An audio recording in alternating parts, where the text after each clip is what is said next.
Hey, it's John and Mike, brew-news.com. We've got another beer in front of us. This is a Munich Dunkel. Yeah. Did I pronounce it right? Yeah. Dunkel-style. No, Dunkel. Dunkel. Because I'm sure someone will tell us what we're doing. Yeah, and they'll say we're jerks, but it's okay, because we are. So I want to know more about this. You're going to tell me. I like this. When you brew a beer, I get to enjoy it and then talk about it. You get to do all the reading. So awesome. That's what I'm going to do. All right, here we go, gentlemen. So, this is a style, Munich Dunkel is a style that I really do actually enjoy. Wow, that's great. And I don't do lagers a whole lot, but I've really actually this year started to tell myself I really need to focus on lagers. I have an extra fridge out in the garage, which you've seen behind us in the last several videos. This is the prison videos. But the beautiful thing about this lager is that we've had a prolonged spring here. It's been cold, it's been clammy, classic New England spring that just won't let go. And so it's been about 50 degrees for weeks. And so when I brewed this beer, the garage was holding beautiful temperature. So there's actually several videos where this beer was in a fermenter behind us with an orange fleece over it. So it's been a perfect temperature in the garage for this beer. I let it go for like almost a month at about 50 degrees, 52 degrees. And then I brought it in here where it was a little bit warmer, but got it to about 64 in order to achieve some sort of diacetyl rest if I felt like I needed it. When I tasted it, I didn't, but I just want to make sure it finished well. So it came in here at 64 degrees, so that's the fermentation profile, people. But anyway, let me just tell you the recipe real quick. So this beer is about 50-50. It's a Weyermann Munich Type 1, which is about 7 Lovibond. And then it's Pilsner malt. And I actually really love Belgian Pilsner malt, the Dingmans Pilsner malt. So it's a Belgian Pils, which is actually about 2 Lovibond. And so that's 50-50. It's about 6 pounds of each. And then, believe it or not, so for my color adjustment, it's 2.5 ounces of midnight wheat because I have a ton of it. I know you do. And it's at 550 Lovibond. Throw it in. 2.5 ounces. You're not going to taste that. It's just going to give you the color. And there's actually a small touch of, you can predict what it is, but a very small touch of chocolate rye, just to help me out with the color. That's really all it is, and I don't think you can taste it. And then the other thing that's really cool about this beer is, so for hopping, it's 1 ounce, 28 grams of Willamette at 30 minutes. And then it's another 1 ounce, 28 grams at 5 minutes left in the boil of Willamette. Yeah. Now, though Willamette isn't traditional German, but I'm just sort of going for a dude in his garage home brewer Munich Dunkel, right? What I'm really going for here is what I would call a dark lager. This is more of a nice redder, brownish colored lager.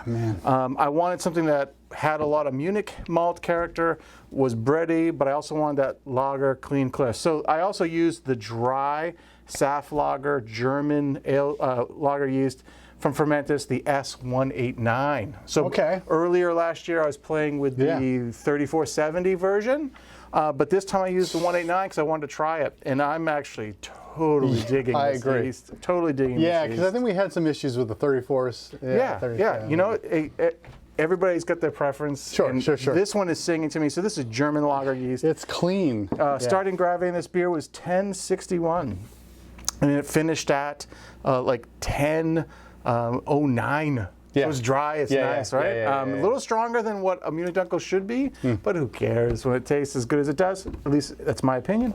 I mashed this at, so I really did a 2-stage mash. So I mashed this at 145, and on my system I can ramp to whatever I want. So I did 145 for about 40 minutes, and then I start ramping up on my way to mash out, but I sort of slow down in the high 150s just to try to get more fermentability. So like at 156, 158 is usually where I'll stop the heat for a little bit and just keep recirculating the mash.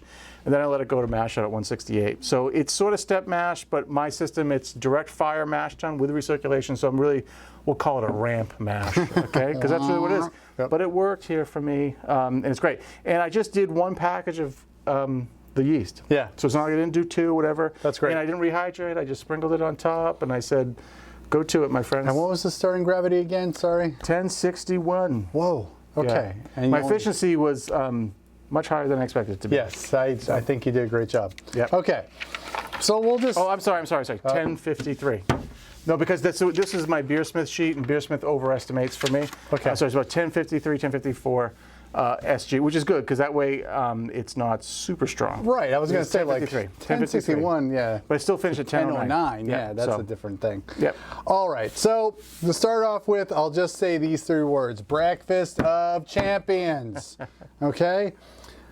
I'll take you way back into the Wayback Machine. The first time that I was ever invited to this guy's apartment in Reading, Massachusetts, to do some extract brewing on the kitchen stove.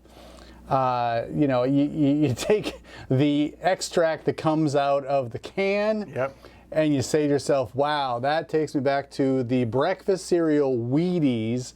And you say to yourself, wow, what if beer tasted like Wheaties? Well, I think you accomplished that here. Yeah. There is a certain it brings me back to being, say, 9 years old and, you know, eating Wheaties at the breakfast table. I mean, I think that's really what Munich malt is all about. Yeah. It's toasted cereal grain. Yes. I mean, that's really what it tastes like. So Wheaties is the best way to describe Munich malt for me. I agree. You know, Yep. and so, but you can get into trouble with it. I have done full-on 100% Munich Dunkel before, and it tastes great, but it becomes overpowering pretty quickly. Yeah. So going to that 50-50, you know, get a lot of that Munich character, but getting that crisp Pilsner finish, that's what you want. And you bring the drinkability. That thought of, hey, I'm tasting this and I'm thinking of my second pint very soon after this one. I think there's a subtleness there's a little bit of a spicy Willamette. It's not super strong. Maybe if I bumped back a little bit to 60 minutes or like 40 minutes, whatever. I mean, I was using those weird times because of the percent alpha, but and wanted to hit the IBUs that I wanted to be within style for Munich, but for Dunkel.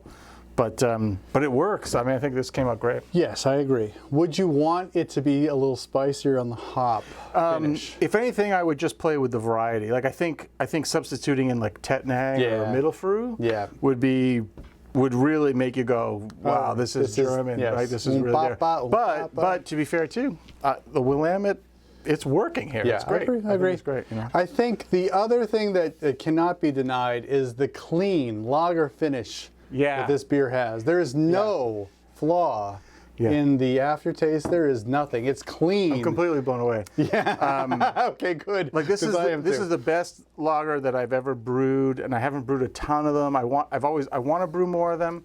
I've never used this yeast before, but so this guy. When I drank a pint of this afternoon, probably when I shouldn't have, but I was drinking a pint this afternoon going. During work? Yeah. I mean, who doesn't drink during work when you're working from home? That's what I thought work from home meant. Oh. I think work from home meant drink from home. So I couldn't believe how it's clean, it's crisp, it's just. Yeah.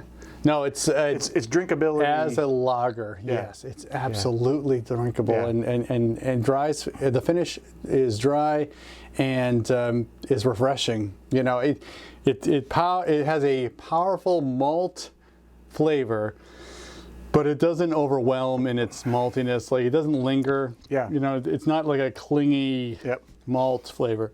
The other thing that I'm super happy with this beer is that this is 100% our tap water. Really? Right. No. So, well, it's our tap water, and then I'm adding some gypsum to try to balance. Yeah. So overall, it's 8 grams total of gypsum, but it's 4 grams in the mash to help with chemistry. Yep. Then it's 4 more grams in the kettle to just get me. It's probably still like 2-to-1 chloride to sulfate, but you really wouldn't notice it. You wouldn't. You know, it's not like chloride heavy. No. You know, so. It came out great.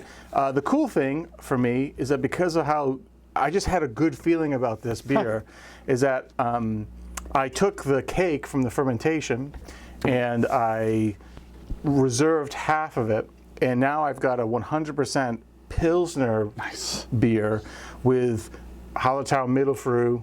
So I got a pure German Pilsner going, and in that beer I cut our water 50-50 with distilled. Yeah, that makes sense. And then did a little bit more gypsum to get the calcium up into. So we'll see if I can come up with a Pilsner that has the same. Now the yeast is like super healthy, and it's a big. We're not coming from dry, so we'll see if we get the same results. Which would be really interesting if I don't get the same results. That's okay, because that means I can always just use dry and not really worry about creating my own fresh yeast. Having to need to like use a yeast cake or whatever. I think that in my experience, when I've brewed lagers back to back, that the second one always comes out better anyway. Yeah. So if this came out as well as it did, the next one will be superb. You know, whatever Beyond Superb is, I can't wait. That'll be a nice one for the summer. Oh, it's going to be great. Yeah, exactly. I was thinking that. Exactly. Then I got one more beer, which I'll keep totally secret, that's going to go on that yeast cake, and we won't hear about that beer for a while. Wow. So. Oh, no. It's going to be like a... So you have to subscribe to the channel and stay tuned for like 7 more months. 7? Yeah, man. 7? Okay. Well, maybe not 7, but 7 would like bring us to like December. I'm hoping it's more like October. Sooner than you think. It's sooner than I think. Okay. Well, I guess really the tip is, if you have cool New England style springs, get an orange fleece and put it in your garage. Yeah. Orange fleece is important. That is the key. But darn. So again, for the viewers at home, and mostly for me, the yeast again is the S189 from Fermentis. Yeah. Okay. And they call it German lager. Wow. And I haven't looked it up if there's any information out there, if that syncs up with like, is it the same yeast strain as the White Labs German lager or the Yeast German lager? But who cares? S189 German lager. Dry yeast. Now, is it just me, or because my opinion of dry yeast has changed over the last, say, I think that's because we've been brewing for as long as we have. Yeah. The information that we were fed when we were just wee lads brewing is that dry yeast was like something to be poo-pooed on, but those companies now have really more than doubled down on producing really high quality, super viable stuff, and the variety is growing. I mean, look at the stuff that Lalaman's doing. Yeah, agreed. They've got all kinds of weird stuff coming out. Yep. So I just think the technology is moved forward for making. The demand has driven the technology for better quality dry yeasts. Yep. And it's working here, right? Now, did you have to proof this dry yeast at I just all? sprinkled it on top. See, that's the other thing, man. Yeah, that makes it so much easier. So you don't have to worry about like, oh, am I gonna like? In the past, a lot of times, like when I use like Fermentis US05, I've played around in the past with like rehydrating a package, or some people say that you lose 50% of it when you rehydrate it in a sugar solution. So I've pitched like 2 packages of USO5 into a pale ale or something just to get 100% of the. But you know, the thing is, without having a microscope and doing the work, of course, you know, it was something that I want to play with at some point. But anyway, 1 package, dry, sprinkled on top. Seal that sucker up and put it to bed. All right, that's all I need to know, because that's what I use with USO05. Yes. Just sprinkle that on top. I never rehydrate. No. I don't think a lot of people do. Okay. If the package says like just sprinkle it on top, I'm going to do that. There will always be these forum questions about rehydrating and stuff, but I think if you really could actually capture the data, most homebrewers are just trying to have fun and make a beer that they can be happy with and drink and enjoy, and it's a cool thing. And they don't need to take the time to boil and cool water or deoxygenate some water, and that's scientifically the best way to do it. And the yeast companies have looked at that. But best meaning it gives you the highest amount of viability, but it doesn't actually mean that the beer won't ferment and ferment well. Yep. So got it. Cool. All right. Well, congratulations on your thanks. I love this Munich beer. Dunkel. Yes. This is awesome. This is one of those beers that I take this recipe, this process, and I just say done, and I put it over here. Yeah. Right? And when I want this again, I'll just make this again. There's no reason to screw around with it. Certainly, as time goes on, we can actually like hang out with like large group of people. Yeah. It'd be nice to have like this kind of beer. Yep. You know, for a springtime celebration. You know, even a fall. You know, I think this is like a nice kind of cooler weather kind of beer. Can't wait for the Pilsner for sure. Yeah, I brewed this as a transition season beer, right? Yeah. Like this is it's getting warmer, but I still want something to chew on, like a little bit more malt to it. Yeah. Excellent. Thank you. Sweet. I appreciate it. That's certainly sweet. So hopefully that we've inspired you. to use dry yeast for your lager, especially if you have an extra fridge and or orange fleece. Yes. If you like this video, give us a thumbs up. Subscribe to our channel. We do this every single week. For John and Mike, brew-dudes.com. Brew on. Cheers.